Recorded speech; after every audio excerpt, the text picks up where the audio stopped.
예, 현대 비평론 이제 마지막 단원인데 오늘부터 2주 동안 총 4번의 강의를 통해서 가라타니 고진 비평의 비판적 검토 이 단원을 공부하겠습니다. 교재가 있는 수강생은 297쪽입니다. 자, 머리말부터 보죠. 예, 우선 가라타니 고진이라는 이 비평가는 일본의 유명한 비평가인데 경제학을 전공하고 문학 비평도 하고 철학 공부도 해서 정치 경제학, 마르크스 정치 경제학뿐만 아니라 칸트 철학이나 등등 현대 철학들을 다 공부하고 철학 이외에도 다양한 이 지식 체계 학문을 섭렵해서 세계적으로 널리 알려진 그런 비평가입니다. 그런데 왜 우리가 지금 이 국어 국문학과 현대 비평론 시간에 가라타니 고진 비평을 공부하느냐? 한국의 비평가도 많은데 왜 일본의 비평가를 공부하느냐? 여러 가지 의문점이 들 수 있는데 가라타니 고진 비평을 통해서 우리가 여러 가지 현대 비평의 중요한 테마들을 확인할 수 있습니다. 자, 가라타니 고진 비평을 수사학적으로 탐구한다. 이것이 이 글의 목적입니다. 그리고 다만 가라타니 고진의 비평을 탐구하는 데 그치지 않고 비판적으로 검토한다. 이것입니다. 비판적으로 검토해야 될 여러 가지 이유가 있다고 볼 수 있죠. 하나하나 살펴봅시다. 이를 위해 가라타니 고진의 철학적 사유를 중심으로 방법론의 핵심인 트랜스크리틱, 이것은 가라타니 고진이 사용하는 용어이고 이 용어를 가지고 책 제목을 삼았습니다. 트랜스크리틱이라는 책을 가라타니 고진이 쓰기도 했습니다. 가라타니 고진의 책은 거의 한국에 다 번역이 되어 있습니다. 선집이 계속 나오고 있어서 중요한 책들은 거의 이제 번역이 많이 됐습니다. 자, 이 트랜스크리틱이라는 용어를 우선 간단히 살피고 이 2장 이후에서 이 본론 부분에서 다시 나올 때 자세하게 공부하도록 하겠습니다. 우선 간단히 살피면 자, 이 영어가 가지는 이 합성어죠. 트랜스 하는 것은 건너가다, 횡단하다, 그죠? 경계를 가로지르다 이런 뜻이죠. 우리가 흔히 이 용어를 많이 씁니다.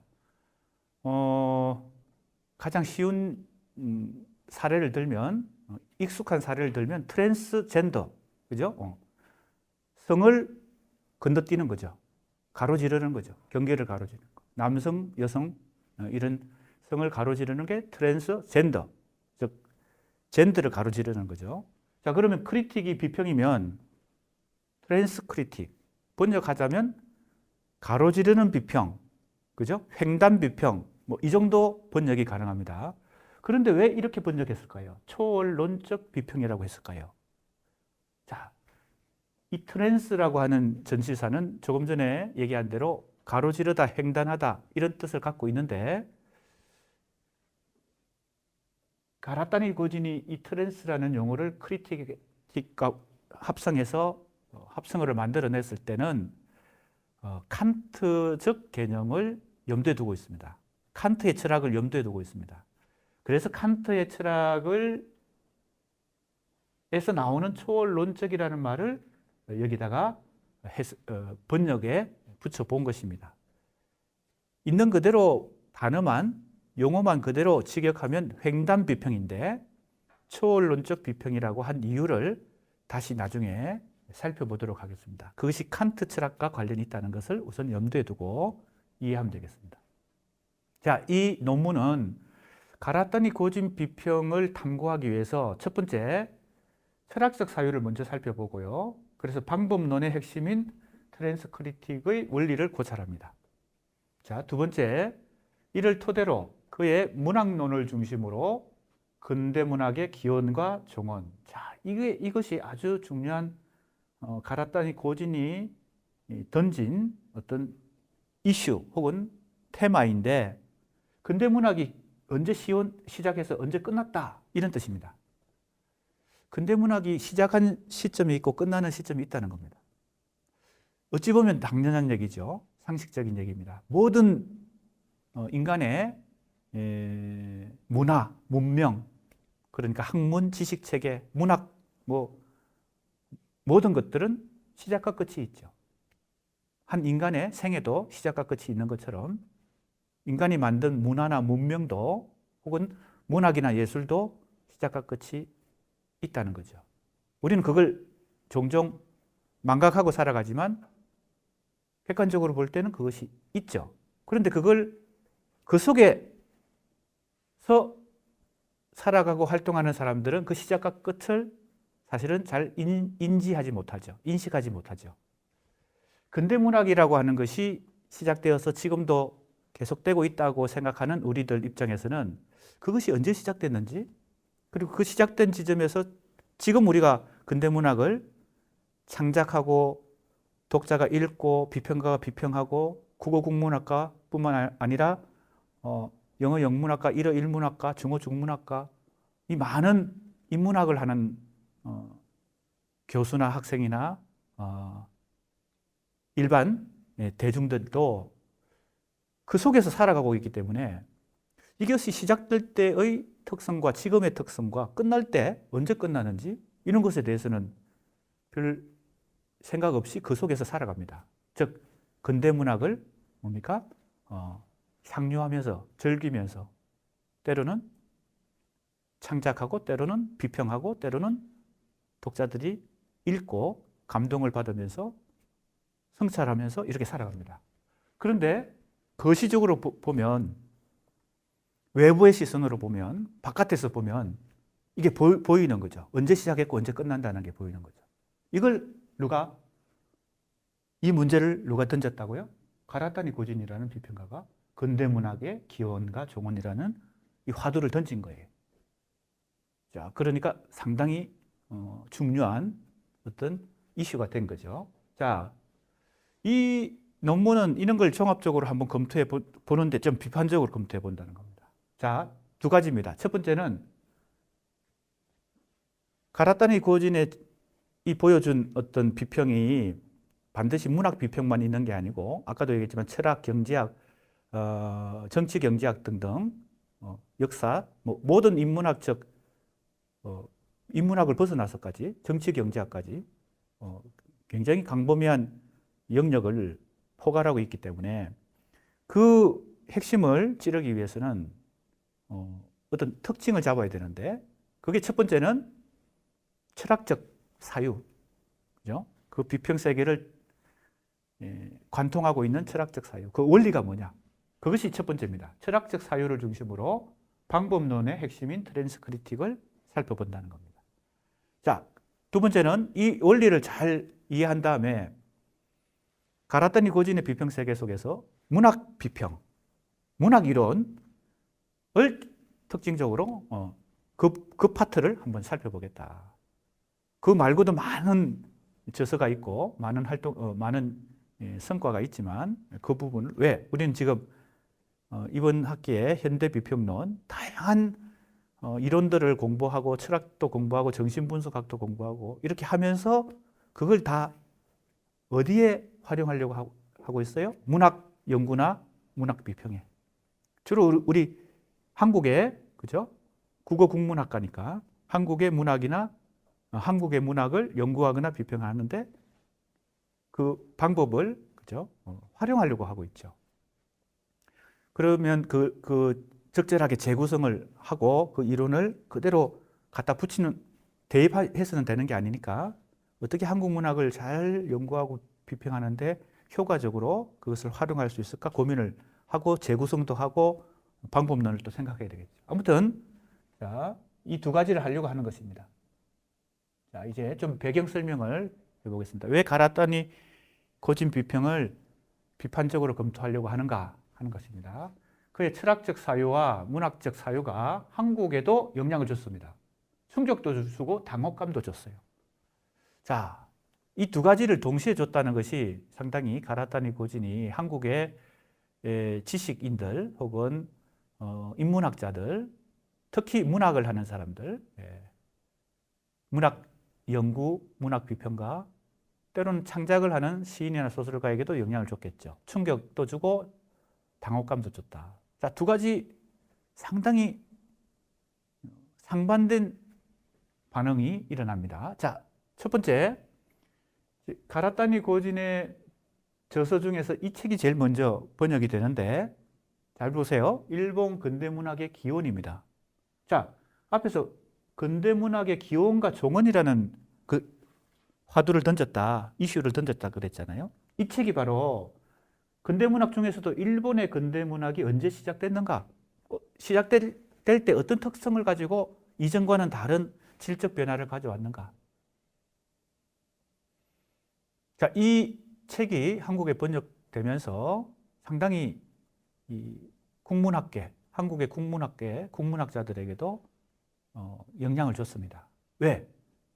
일본의 근대문학이 시작될 때의 그 풍경을, 그죠? 그 특징을 연구한 거니까 한국의 근대문학이 시작될 때의 특성과 비교해 볼 수 있죠.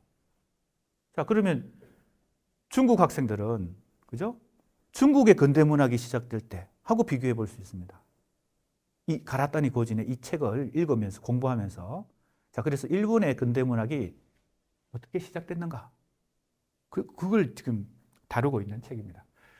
자, 충격을 줬는데 한국 문학의 근대성에 대한 계보학적 탐색을 진전시키는 데 동력의 일부를 제공했다. 그죠? 동력을 제공했다. 자극이 된 것입니다. 그런데 자, 여기서 계보학이란 말이 나옵니다. 이 계보학은 조금 이해가 필요한데요. 보통 우리가 계보 그러면 족보를 생각하죠. 그래서 성씨도 그 계보가 쭉 있고요. 가족 관계에서도 계보가 있고 학문이나 지식 체계나 문학에서도 계보가 생기죠. 왜? 그런 경향을, 그런 유파. 그래서 우리가 유파란 말도 쓰고 때로는 문해사조도 일종의 계보를 형성하죠. 그래서 한국 근대문학에서는 전통서정시, 전통서정이라는 계보, 모더니즘이라는 문학의 계보, 리얼리즘이라는 문학의 계보. 이건 어떻게 보면 문해사조적인, 그죠? 관점인데 이것이 이제 1930년대 이후에 한국 문학에서 일종의 계보를 형성하는 거죠. 그죠? 자, 족보처럼 그런 의미의 계보가 아닙니다. 이 계보는요. 이 계보는 가라타니 고진이 니체의 계보학, 그리고 니체의 계보학을 개성한 것이 푸코의 계보학이거든요. 그래서 니체와 푸코의 개념으로서의 계보를 얘기합니다. 자, 이것도 좀 이따가 본문 가서 다시 설명하기로 하겠습니다. 그 정도만 얘기하고요. 이 계보라는 말이 중요합니다. 일본 근대문학의 시작을, 기원을 니체적 혹은 푸코적 계보학의 관점에서 연구한 것입니다. 이 책이요. 그러니까 가라타니 고진이 이제 니체도 공부하고 푸코도 공부해서 그걸 일본 근대문학에다가 적용한 거죠. 그 방법론을, 그 계보학의 관점을. 그러면 우리도, 그죠? 그래서 이 책이 벌써 번역된 지 꽤 오래됐습니다. 지금 97년이니까 엄청나게 오래됐네요. 그죠? 1997년에 이 책이 번역됐습니다. 각주에 나옵니다. 그러니까 이 계보학적 방법이란 것이 이 가라타니 고진이 이 책을 쓸 때 사용한 방법이니까, 그리고 그게 일종의 참신한 어떤 지식, 방법론으로 적용을 했기 때문에, 그래서 한국에서도 한국 근대문학의 기원을 이런 방식으로 가라타니 고진의 방식으로 해보려고 시도가 많이 일어났죠. 자, 무슨 얘기인지 이해가 되겠죠? 좀 이따 다시 이제 얘기하기로 하고요. 그런데 이것이 이제 자극을 준 것인데 또 당혹감을 줬다는 말은 뭔가? 자, 근대문학의 종언이라는 책을 또 쓰고 우리나라에도 번역이 됩니다. 근대문학 종언론. 이게 이제 책으로 번역되기 전에 문해지에 이 논문이 하나 번역이 되거든요. 그래서 그러고 나서 이제 근대문학의 종언이라는 책이 다시 한국에도 번역이 됩니다. 이것이 먼저 소개되고 그 다음에 이 책이 번역됐죠. 자, 기원과 종언입니다. 아까 내가 얘기했죠? 맨 앞에. 근대문학이 언제 시작되고 언제 끝났다? 이 얘기를 하는 겁니다. 그럼 근대문학이라고 하는 것은 어떤 근대문학만이 가진 속성이 있겠죠. 그 속성이 시작됐는데 어느 시점에서는 끝났다. 끝날 것이다가 아닙니다. 끝났다. 서구 문학에서도 근대문학은 끝났고 일본 문학도 언제부터 끝났고 심지어는 가라타니 고진이 어떻게 주장하냐면 한국 문학도 근대문학이 80년대까지는 유지되었다가 90년대에 와서 끝났다. 그러니까 어떻게 돼요? 충격을 주는 거죠. 당혹감을 주는 거죠. 우리는 열심히 근대문학을 하고 있다고 생각하는데 한국 문학은 가라타니 고진이 일본 비평가가 한국 문학도 끝났다. 문학이 끝난 건 아닙니다. 근대문학이 끝났다. 그렇게 하니까 이게 뭐지? 이렇게 되는 거죠. 자, 당혹감을 줍니다. 그래서 근대문학 종언론은 한국 문학의 새로운 문학적 징후뿐만 아니라 근대문학 전반에 대한 성찰과 탐구의 필요성을 가중시킵니다. 그래서 이걸 계기로 다양한 이제 뭐라고 할까요? 탐구가 이루어집니다. 자, 그러면 상당히 극과 극의 반응이죠. 그죠? 기원을 얘기할 때하고 종언을 얘기할 때.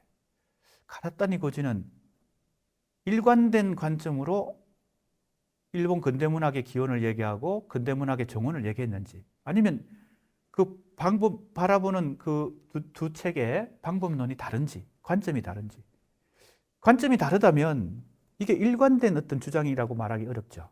자, 아까 일본 근대문학의 기원을 그 책을 쓸 때의 방법론은 니체의 계보학, 푸코의 계보학 그랬죠. 그런데 지금 이 종언을 얘기할 때는 헤겔적 관점입니다. 헤겔의 예술의 종언이라는 유명한 명제가 있죠. 그러니까 이 관점 자체가 연구의 관점 자체가 달라진 겁니다. 가라타니 고진 자체가. 그래서 이제 이것을 어떻게 우리가 탐구해야 되느냐. 그래서 이 간극을 뛰어넘어서 두 저서 사이에 이 가라타니 고진의 이 생각이 어떻게 바뀌고 있는지 이것도 우리가 비판적으로 검토하는 겁니다. 그냥 그 자체로 놓고 보면 시작되고 끝났다. 그죠? 그럼 그대로 우리가 가라타니 고진의 주장을 인정할 거냐? 그죠? 자, 그래서 보세요. 일본 근대문학의 기원을 간통하고 있는 것은 푸코식의 계보학 방법론인데 근대문학의 종언을 간통하고 있는 것은 헤겔식의 역사철학적 방법론입니다. 자, 방법론이 푸코적인 후기 구조주의적인 관점에서 헤겔의 관점으로 역사철학의 관점으로 가라타니 고진의 이 바라보는 관점이 달라진 거예요.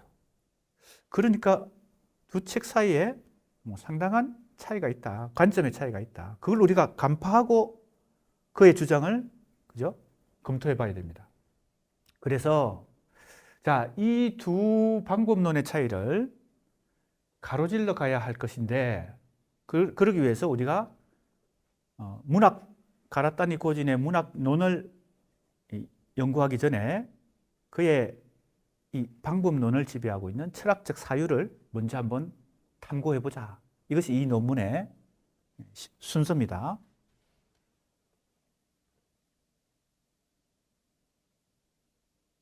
그래서 이 근대문학 종언론이 문제가 되고 있는데 과연 이걸 어떻게 우리가 이해하고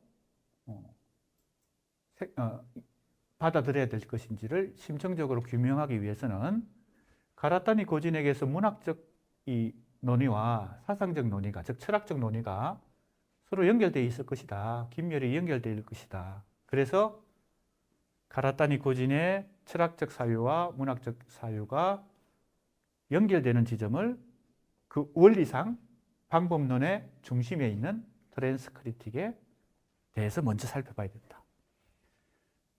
자, 아까 소개한 일본 근대문학의 기원이 1997년에 한국에 번역되고 그 이후에 가라타니 고진의 저서가 간헐적으로, 그러니까 집중적으로 번역이 되고 연구된 게 아니라 이게 뭐 철학적 책이 번역되기도 하고 문학책이 번역되기도 하고 뭐 이렇게 부분적으로 됐기 때문에 가라타니 고진의 이 비평세계 전체를 우리가 이해하는데 쉽지 않았습니다.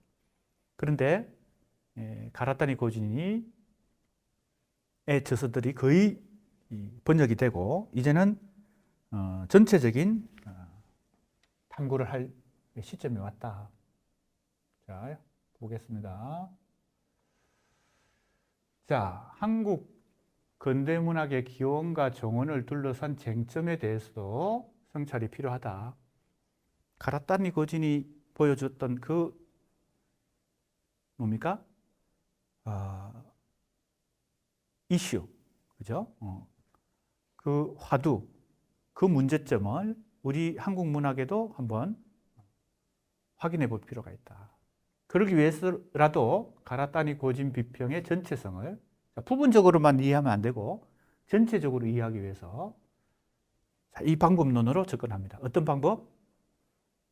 철학적 사유부터 공부하고 탐구하고 그걸 토대로, 그 원리를 토대로 문학적 사유를 검토하는데 가라타니 고진의 문학적 사유는 뭡니까? 근대문학의 기원과 종언이라는 이 주제로 집약이 되어 있습니다.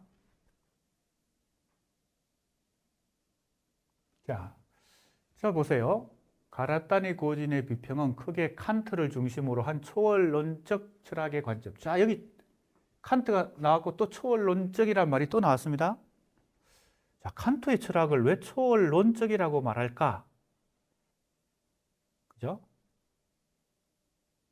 자꾸 궁금증만 불러일으키고, 그죠? 설명을 안 하고 지금 계속 진도를 나가고 있습니다. 이제 2장 가서 이제 트랜스크리틱, 즉 방법론을 공부할 때 이제 설명하기로 하겠습니다. 그 다음에 칸트를 중심으로 한 정치경제학의 관점.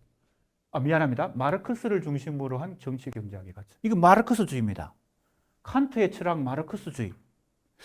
상당히 안 어울릴 것 같은 어떤 거죠? 조합이죠. 이걸 다 깨뚫고 지금 그런 걸 다 뭐예요? 섭렵하고 가라타니 고진이 뭔가 나름대로 자기 철학적 방법론을 삼고 있습니다. 그 다음에 프로이트와 락강을 중심으로 한 정신분석학적 관점. 정신분석학도 그죠? 자기 지식 체계에 흡수했고요. 그 다음에 괴대를 중심으로 한 수학의 관점. 수학. 비트겐슈타인을 중심으로 한 화행론적 언어학의 관점. 비트겐슈타인이 나왔으니까 갑자기 뭐가 떠오릅니까? 우리 이번 학기에 공부한 스티븐 툴민이 떠오르잖아요. 왜? 스티븐 툴민이 뭐예요? 화형론적, 그죠? 언어학을 가지고 현대 논정의 수사학을 개척하는데 중요한 역할을 했다는 거죠. 1958년에 스티븐 툴민의 논정의 용도라는 책이 나왔고, 카인 페렐만과 루시 올베티테카가 그죠? 신수사학이라는 책을 썼는데 똑같은 1958년에 나왔는데 이 두 권의 책이 현대 수사학의 그죠? 문체의 수사학으로만 그죠? 진행되던 수사학의 흐름에서 논정의 수사학이라는 것을 다시 회복했다.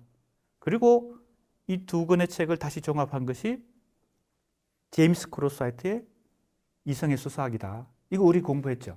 그죠? 중간고사 범위입니다. 그때 스티븐 툴민의 그 뭡니까? 학문이 비트겐슈타인으로부터 왔다.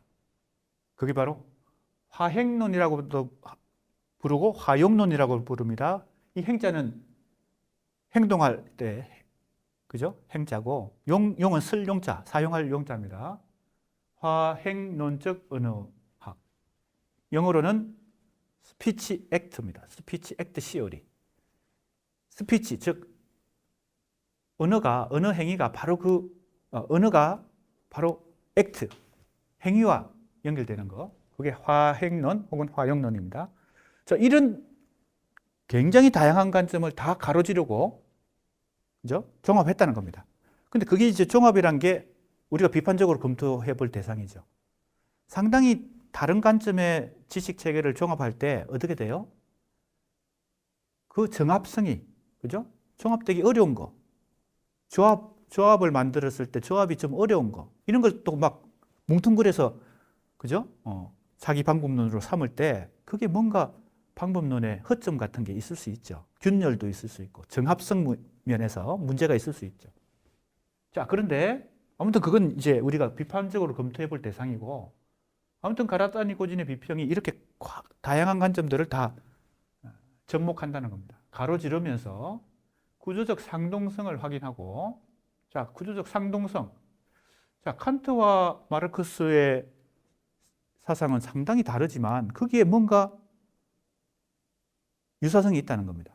동일성이 아닙니다. 유사성이 있다. 그걸 상동성이다. 서로 유사하고 동일한 성격. 근데 그게 그냥 상동성이 아니라 어떤 상동성? 구조적 상동성. 구조적이란 말이 중요합니다. 그래서 이번 한 학기 우리가 내내 공부하면서 이 구조 혹은 구조주의 이 용어를 많이 쓰는데 상당히 다른 어떤 지식 체계들을 공통분모를 찾아보면 이 현대 학문과 지식 체계 혹은 철학의 이 구조주의적 방법론이 구조주의라고 하는 어떤 사유가 사고방식이 공통분모로 자리 잡고 있는 때가 많습니다. 그러니까 가라타니 고진이 칸트의 철학과 마르크스의 정치 경제학을 어떻게 결합을 했을까요? 구조적 상동성. 그죠? 구조적으로 뭔가 동일하다는 겁니다. 내용은 달라도. 자, 그러니까 이걸 우리가 한번 잘 생각해 봐야 돼요. 공유점을 통합하는, 그죠? 공통분모를 통합하는 방식으로 이제 하는 거죠. 비평가이지만 거의 철학자이고 사상가에 가깝죠. 가라타니 고진이. 자, 그런데 그래서 이걸 다 우리가 공부하고 비판적 검토까지 하려면 엄청난 공부를 해야 되겠죠. 가라타니 고진을 이해하려면요. 칸트도 알아야 되고 마르크스도 알아야 되고 프로이트, 락강도 알아야 되고 게델도 알아야 되고 비트겐슈타인도 알아야 어느 정도 가라타니 고진 책을 읽을 거 아니에요. 그런 것들이 다 종합되어 있으니까. 쉽지 않죠. 그러니까 우리 공부가 필요합니다. 그죠? 그러면 이 논문은 그걸 다, 그 많은 것을 다 한꺼번에 하기에 핵심을, 그죠? 이러한 가라타니 고진 비평의 전체성에 도달하는 어떤 핵심 고리를, 실마리를 어디서 찾는다고요? 방법론의 중심을 이루는 트랜스크리틱이라는 요 방법론에 초점을 맞춘다. 이 방법론은 초언론적 비판을 통해 끊임없이 이동을 반복함으로써 다른 언어 체계 사이의 이동이 야기하는 강한 시차, 이 볼 시자입니다. 시각의 차이, 관점의 차이, 보는 관점의 차이 확보하는 방식을 의미한다. 자, 여기 이 문장 자체가 트랜스크리틱을 설명하고 있는 압축된 문장입니다. 트랜스크리틱의 의미는 이거다는 거죠. 그래서 그냥 용어 자체를 그냥 그대로 단순히 번역하면 횡단 비평인데, 가로지르는 비평인데, 그것이 가지고 있는 가라타니 고진이 트랜스크리틱이라는 말을 쓸 때 그것이 가지고 있는 속뜻은 이런 뜻이다. 근데 어렵죠? 그죠? 어렵잖아요. 초월론적 비판이란 것부터 이해해야 되고, 그 다음에 이동이 됐고, 그리고 시차가 만들어지고. 그럼 핵심은 뭐예요? 두 가지입니다. 초월론적 비판과 시차입니다. 사실 이것은 앞에서도 얘기했지만 칸트 철학의 방법론입니다. 그걸 그대로 차용해서 자기 방법론으로 삼은 것입니다. 자, 그럼 칸트 철학에 대해서 조금은 설명이 필요할 것 같습니다. 자, 이 두 가지 중심으로 잠깐 보충 설명하겠습니다. 초월론적 비판과 시차. 시차는, 자, 이 한자를 잘 보세요. 시간의 차이가 아닙니다. 시간의 차이가 아니라 뭐예요? 시선의 차이입니다. 시선의 차이. 시선의 차이. 잠깐의 설명을 해봅시다.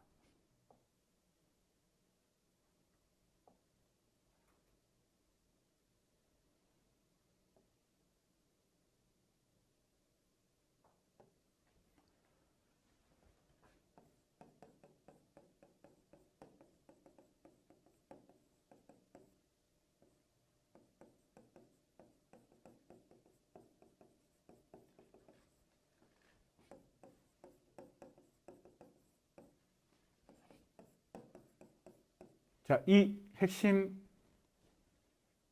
개념을 중심으로 한번 살펴봅시다. 칸트의 철학은 서구 철학사에서 특별한 위치를 차지합니다. 왜 특별한 위치를 차지하면요? 칸트 철학을 대표하는 주저가 세 가지 있죠. 세 권의 책이 있죠. 이건 뭐 누구나 다 아는 책입니다. 읽어봤는지 안 읽어봤는지는 모르지만 다 이 책은 기억합니다. 그게 바로 뭔가 하면요.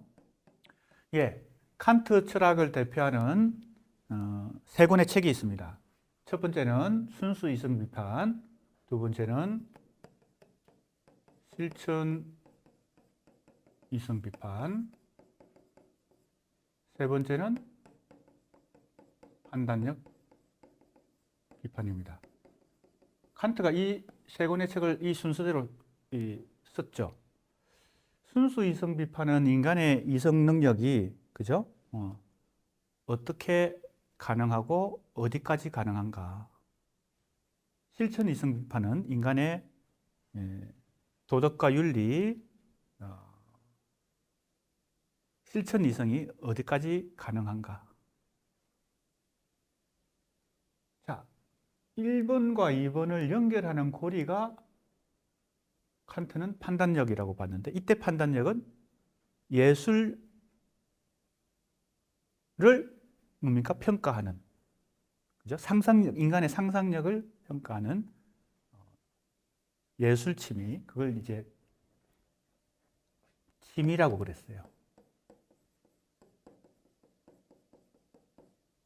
이게 이제 예술을 평가하고 판단할 수 있는 인간의 능력이 어디까지 가능한가? 그리고 그 한계는 어디까지인가? 자, 그러니까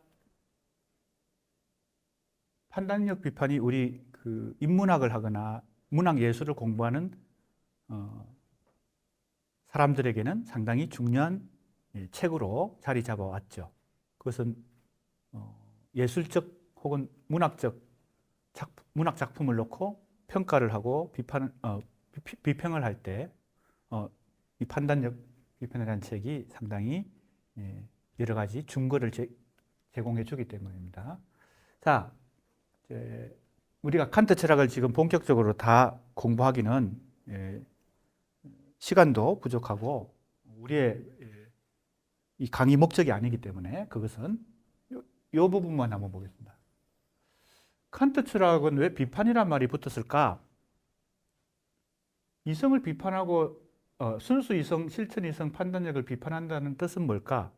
우리가 보통 비판이라는 용어를 어떤 사람의 잘잘못을 따지고 평가하는 거, 그죠? 그러니까 순수 이성의 측면에서 영역에서 실천 이성의 영역에서 문학 예술의 영역에서 그렇게 한다라고 착각하면 안 됩니다. 칸트가 얘기하는 비판은 조금 전에 얘기했듯이 어떤 능력에 이건 다 1, 2, 3은 다 인간이 발휘하는 사유의 능력이죠. 사유 능력의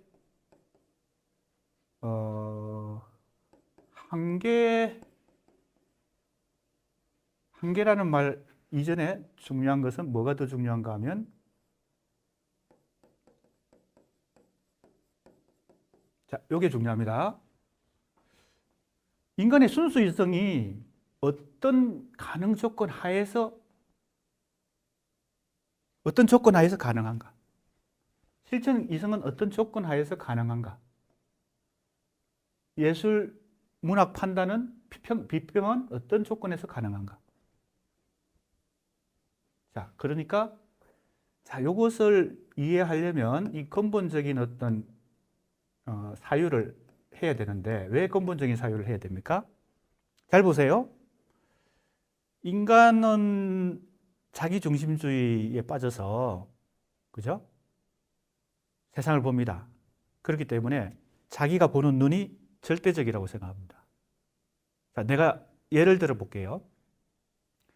가을 하늘의 색깔을 파랗다, 푸르다고 생각하는 것은 인간이 가진 이 뭐예요? 시선의 조건, 즉, 이 망막 구조, 그리고 이 신체 조건에 의해서 푸르게 보이는 겁니다.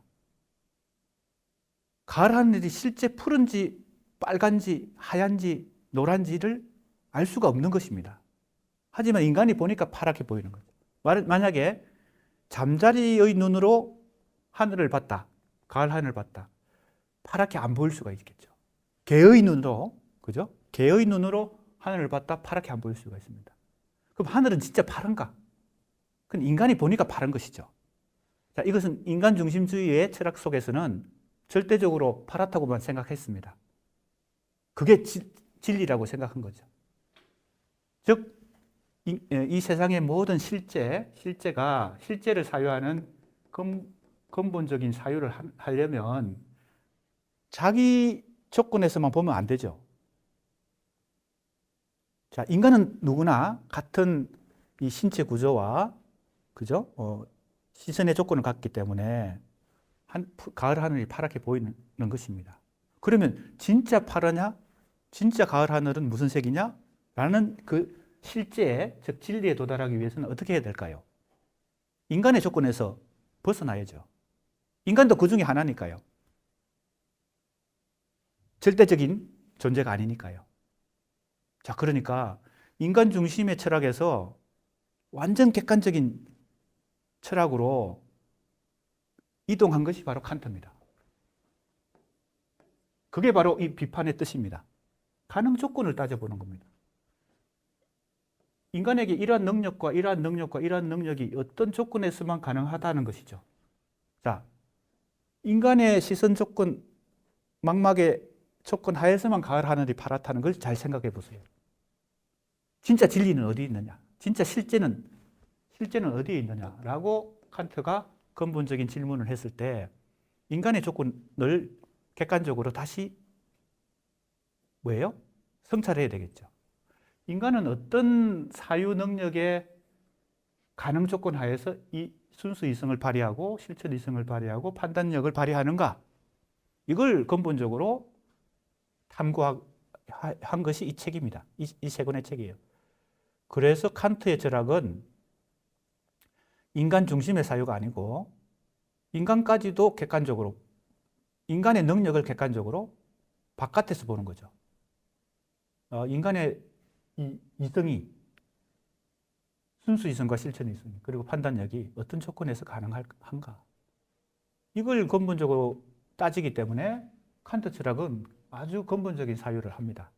자, 그래서 그러한 철학을 어떻게 부를 수 있나 하면요, 바깥에서 보는 거죠. 조건을 보는 겁니다. 그 사유의 조건과 한계 어디까지 가능한가? 자, 그래서 조금 전에 내가 예를 들었던 가을 하늘의 색깔은 칸트는 알 수 없다고 최종적으로 얘기합니다. 인간은 알 수 없다. 그죠? 그래서 그 조건, 자, 인간이 여기 있습니다.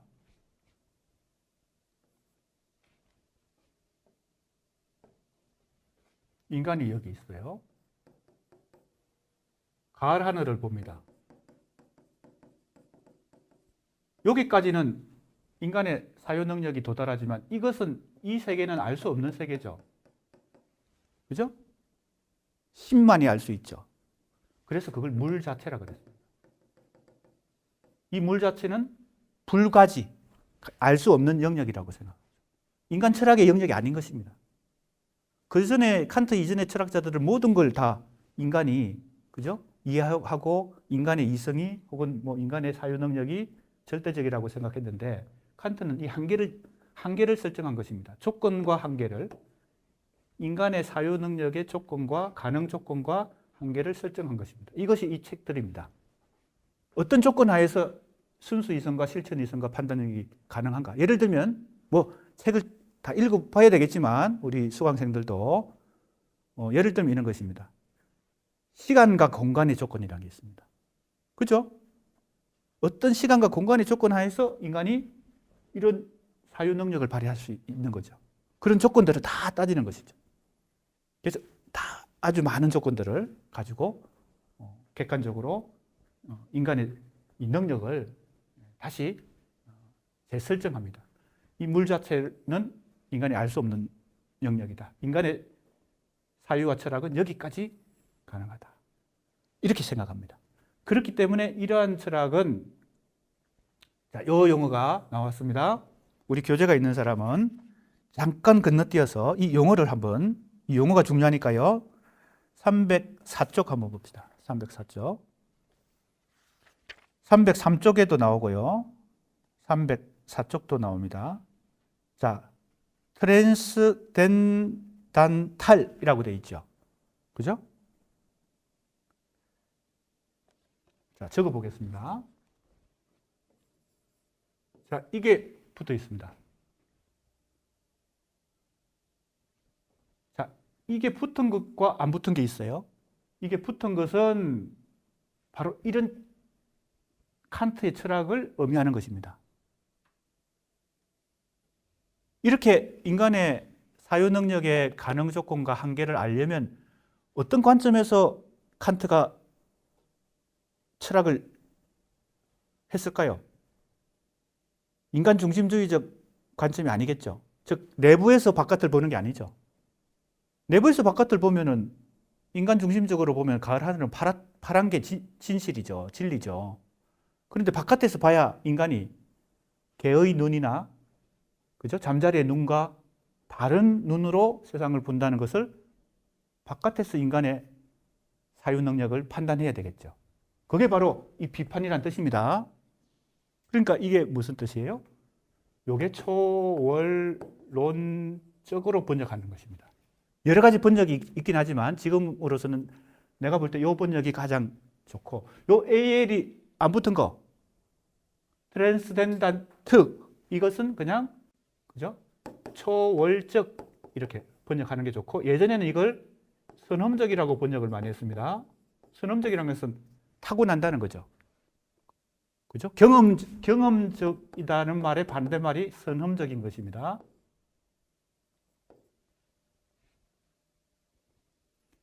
자, 이때 이 사유 능력은 거의 경험에 가깝습니다. 어떤 인간이 경험하는 것에 가능한 조건과 한계를 따지는 것, 이것이 이 트랜센덴탈이라는 뜻입니다. 초월론적이라는 뜻입니다. 간단히 설명하면 외부의 눈으로 대상을 보는 것입니다. 내부의 눈으로 보는 게 아니라 바깥의 눈으로 인간의 사유 능력을 봤기 때문에 칸트 철학의 이 비판이 가능한 것이었죠. 자, 그러니까 초월론적 트랜센덴탈이라는 이 용어는 칸트가 사용한 용어로서 외부의 관점이다. 이렇게 생각하면 됩니다. 자, 그러니까 이 시차가 바로 이 초월론적 비판을 하면 시차가 생기겠죠. 이해가 됩니까? 왜 시차가 생깁니까? 인간이 가을 하늘을 보면 파랗지만 이 인간의 시선 망막의 구조를 바깥의 관점에서 보면 또 객관적으로 보이는 거죠. 알겠습니까? 시차가 생기는 겁니다. 시선의 차이. 하나의 시선만 있다고 생각하면, 그죠? 이 초월론적 비판을 할 수가 없는 것이죠. 보통 그래서 우리가 이 선험적이다, 타고난다, 보통 우리가 타고난다는 말을 많이 하죠. 그 선험적이다 할 때는 트랜스덴트입니다. 자, 그러니까 이제 다시 돌아가 봅시다. 다시 돌아가서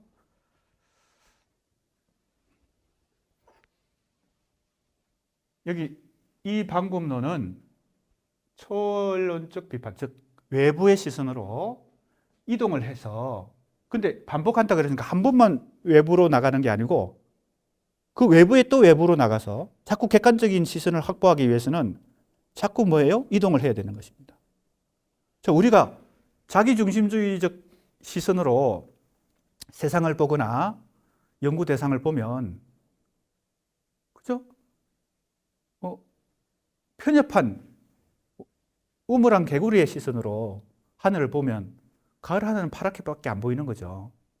그죠? 그러니까 개의 눈으로도 보고 잠자리의 눈으로도 봐야 이게 가을 하늘이 파란 것만은 아니구나 라는 어디에 도달할 수 있어요? 실제에 도달할 수 있죠.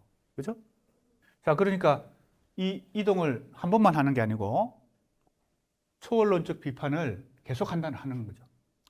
자, 앞에서 가라타니 고진이 칸트의 철학, 초월론적 철학, 마르크스의 정치 경제학, 프로이트 락강의 정신분수가, 게델의 수학, 비트겐슈타인의 화핵론적 언어학, 그걸 어떻게 가로질러 갔을까?